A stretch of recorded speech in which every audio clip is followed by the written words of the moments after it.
Hello, I'm Jason Jarrett, the Love Encore delivery specialist for Dutch Miller Subaru. I am back again with another tech tip for you. Now, a while back, I made a video on how to use navigation if your Subaru has the 11.6-inch touchscreen. And I'm still learning how to do this, but I want to try to make that video, a link to it pop up here above me, so hopefully it shows up. But today, this video is going to be about using navigation if your Subaru has the 8-inch touchscreen.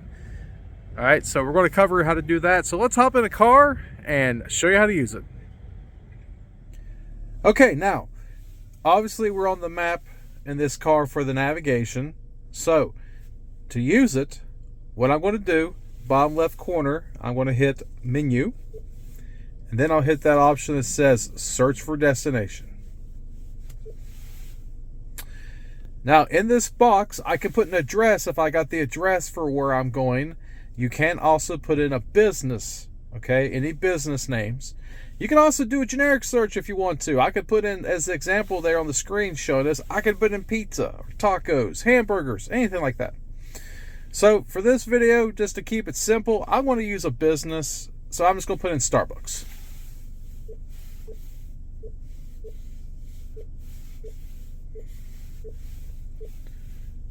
All right, and then all I got to do is hit search.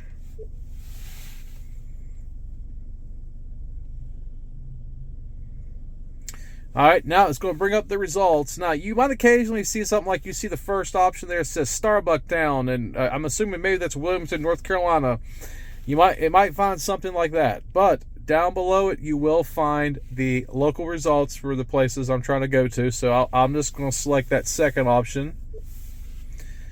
All right, now on the other side of the screen there, I have a big go, and I have a call feature. So my phone, of course, is not paired to this vehicle, but if it was, I could hit that to call that business. So I want to hit go. All right, now it's going to calculate the route and how to get you there. It's going to present you with 3 options for routes, and it will default to the fastest because, hey, that's what we want. Now, under route options, I can tell the navigation to avoid certain things, like if I'm taking a long trip, tolls or ferries or unpaved roads if I don't want to go off-roading.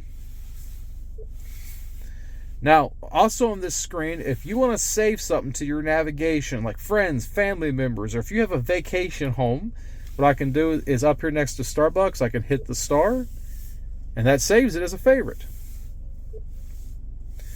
And then to actually go there, I'm obviously going to hit go.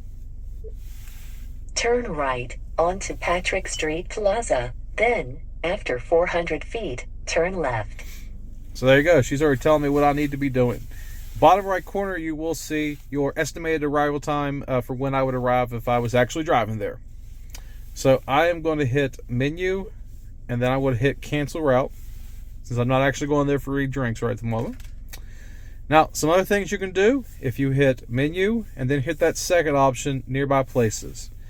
This will bring up what's called the points of interest list. This is stuff the navigation can help you find if you're on a trip or if I'm on a vacation or something like that. It's a detailed list that can help you find about anything you can think of. So it's a great tool. And you know what? I've even said, hey, I could use this locally. Maybe discover something that you just never thought about visiting before. So, great tool. Highly recommend that. Now, above the points of interest, you'll see favorites. So in here, you have the option to save your home to the car's navigation system, or you can save a work address if you'd like to. Now, under recents, well, that's anywhere the navigation thinks we went. So over time, as you're using this navigation system, that list is going to grow. Now, if you ever want to come in here and clean up the list, all I got to do is hit that gear on the top. A little trash can appears next to our item. Hit the trash can, and then I could hit delete all if I was wanting to clean the whole thing up, but I can also just hit delete, of course. A few other things for the navigation you can do, like on cell phones, pinch and zoom like that. And if I hit the compass up there in the top corner, I can also use that to change the orientation of the map if I'd rather have it facing a different direction. And they give you this option, which is a 3D view, if you prefer a 3D look for your navigation. And last tip for the navigation, when you are driving the car and it's in motion, you can't mess with the navigation screen. That is for safety. We didn't want that one person trying to drive and trying to have their hand over there trying to type something into where they're going. Even if you've got a passenger in the car, they can't do nothing when the car's in motion. So what you have to do is you have to use voice commands to operate the navigation. And I have a video that I shot about using voice commands in Subarus. And again, I'm still learning, but I'm going to hopefully up here in the top right corner, a link to that video is going to pop up. Hopefully, if you would like to click that and learn some more about voice commands.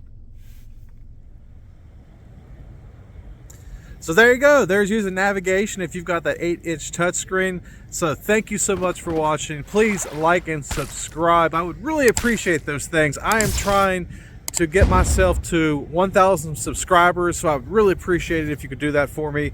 And as always, if you have a question about your Subaru, maybe there's something you're wondering about, put a comment down in the comment section down below this video, and who knows, I might make a video on it and answer your question. Thank you so much.